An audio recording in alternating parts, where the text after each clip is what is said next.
least capitalism will get itself to the point where the masses can overthrow it without much trouble. We need to focus on gathering popular support for abolishing capitalism and replacing it with socialism before we worry about when to have a revolution.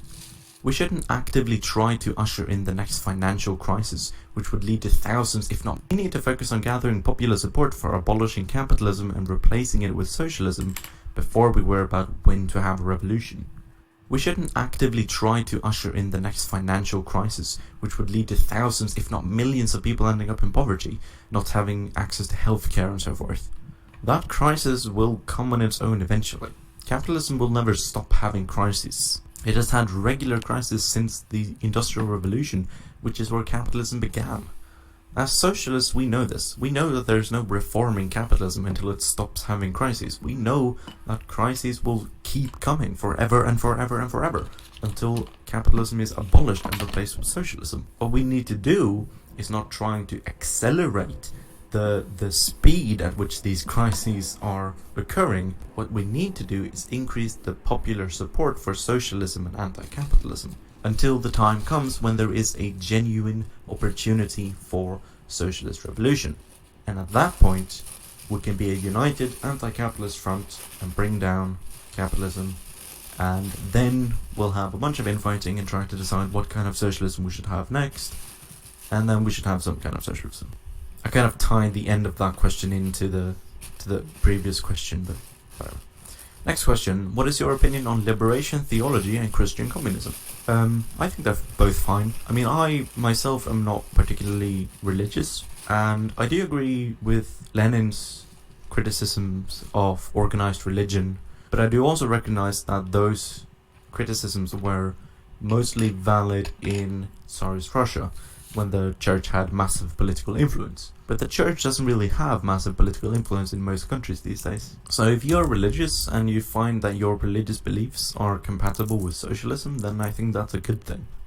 Pope Francis once said, "If anything, it is the communists who think like Christians." Christ spoke of a society where the poor, the weak and the marginalized have the right to decide, not demagogues, not Barabbas, but the people, the poor, whether they have faith in a transcendent God or not. It is they who must help to achieve equality and freedom. And if that is your point of view as a Christian communist, then you are a comrade of mine. Next question. Fake on YouTube asks, what do communists think about universal basic income? Now, I obviously cannot speak for all communists in existence, but I would guess that most communists like the idea of universal basic income. I mean, the idea of communism is from each according to their ability to each according to their needs. And universal basic income gives people according to their needs. So that's like half of communism. Obviously it's not quite that simple, but it's still a good idea. Next question. Thorpe Giovanni on Reddit asked, what should the US do to promote actual leftist candidates? The media censors all truth tellers and frames Bernie Sanders as extremists. Republicans and Democrats are both scum. Do you support Green Party, Socialist USA, Communist USA, etc.? Hello, Thorpe Giovanni. Now, since I'm not an American, I can't really tell you what you should do to promote leftist candidates in America. I mean, according to the Communist Control Act of 1954, I'm not even allowed to visit your country. So I can't really sit here all the way across the ocean and tell you what you should do, because I don't live in America and I don't have the cultural or political context that you do. I would also like it if certain Americans stopped telling us Swedish people what we should do about the political situation in our country, without them ever even visiting Sweden.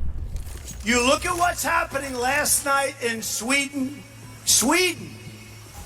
Who would believe this? Sweden!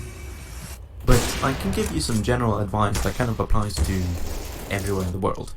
And that advice that I have, which applies everywhere in the world, is that Marxism doesn't apply everywhere in the world. Or rather, Marxism doesn't apply equally all around the world. As many socialist thinkers throughout history have told us, socialism doesn't look the same everywhere. In the USSR they had Marxism-Leninism, in China they had Maoism, in India they have the Naxalites, in South America they have socialism of the 21st century, in Europe we had Eurocommunism, in Romania they have National Communism, in Nepal they have Prakanda Path, in Vietnam they have Ho Chi Minh thought, and so on and so forth. These aren't tendencies that disagree with each other, they have just been changed to fit the specific material conditions of whichever countries they are applied to.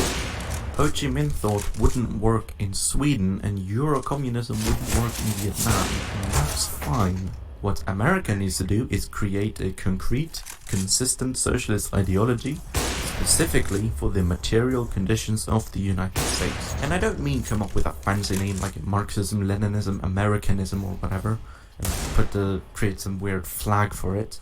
Like that's not what I'm telling you to do. In fact, I would tell you don't do that, just call it socialism. Don't make it more complicated than it has to be.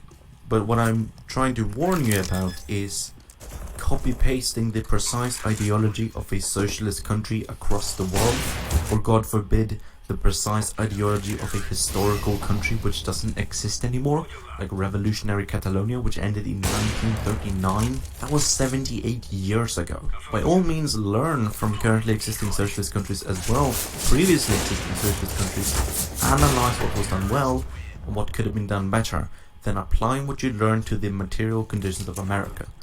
But don't just take whatever worked in 1939 and think that it will work in America in 2017, because it won't. Different material conditions call for different solutions. That is probably one of the most important things that Lenin told us. Next question. Freeman the Demon asked, what do you think about the idea that China is still socialist? As I've mentioned before, I'm quite tanky, so I know that this opinion is controversial, but I'm not here to tell you what to think, I'm only here to tell you what I think. I do think that China is still a socialist state, albeit with some pretty big flaws, but it's not capitalist. According to the theory of historical materialism, since there was never a counter-revolution which replaced the socialist system with a capitalist one, China is still socialist. If it was possible for China to reform back into capitalism, that's just reverse Bernsteinism. And that would mean that it's also possible for any capitalist country to reform into socialism, which Rosa Luxemburg taught us is impossible. Recommended reading Reform or Revolution by Rosa Luxemburg. But this is such a complicated topic that I'm going to have to talk about it in a video of its own in the future. Last but not least, Top 1000 asked 3 different questions. First they asked, do you have any thoughts on the philosopher Slavoj Zizek? No, not really. I've only read some of what he's written, but I agree with most of it. That's pretty much all I have to say about him. How do you think the radical left can make itself more attractive to people? Debunking myths and educating people about what socialism actually means, which is kind of what I'm doing with this channel as well as my website, socialism101.com. What strategies can be implemented to prevent socialist societies from turning excessively totalitarian or bureaucratic? As I've mentioned in a previous video, I am quite tanky. There are some people on the internet who are more tanky than I am. Those people who are more tanky than I am are going to be very upset at me saying this, but